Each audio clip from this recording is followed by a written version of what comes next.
So just because you correct an error that is being made, does this automatically necessitate tabdī?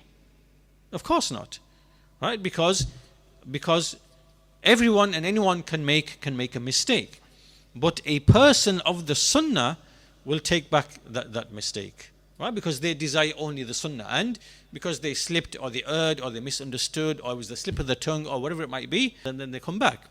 So meaning that there are many scenarios in situations where an individual who is from the people of the sunnah or among the people of the sunnah in an issue, a mas'ala, a qadiyya, issue, whatever, he may be criticized for that.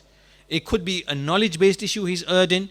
It could be usloob, right? It could be like just approach and behavior.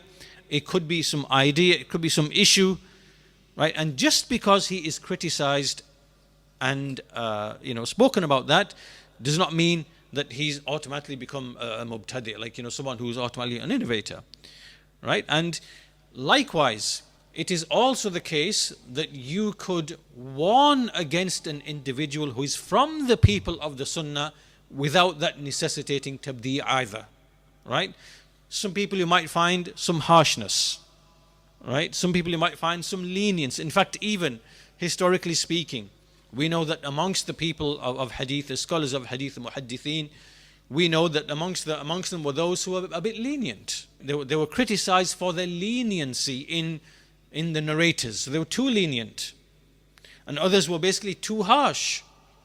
So that's why their statements weren't really taken on their own, right? Because of the lenience and the harshness that came from them. This does not mean now that they are mubtadi'ah, dullal, misguided, no. Right? But sometimes it is the case that someone, even it may be a person of the sunnah, for whatever reason, precaution needs to be taken from him in a certain area, in a certain issue. Does not necessitate that he has now become, an innovator, or that, he's been declared an innovator or anything like that. No.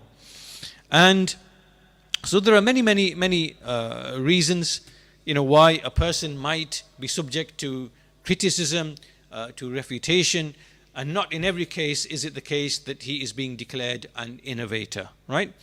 Also, a person might fall into innovation, and so we might describe and say this person's statement is a bid'ah, or we might say this person's action is a bid'ah, or we might say this person's behavior is a bid'ah. This is not the same thing as declaring him to be a mubtadi', right? This is only simply describing an act of it. It is possible for a person of the sunnah to do an action or to say a statement which is bid'ah, but that does not make him a mubtadi', right? And so there's the scholars, they distinguish. They have some specific terms, right? So someone who acts upon an innovation, right, a speech or an action, they may say this person is a person of innovation, sahibu bid'ah. Why? Meaning that he speaks with or he acts upon an innovation. That is not the same as saying mubtadi', meaning one who actually innovates into the religion or who persists upon an innovation after it has been made clear to him. Why? Because now he's calling other people to his innovation. So this is a mubtadi' in the religion. So they distinguish between saying a person is a sahibu bid'ah and between saying a person is a mubtadi', right?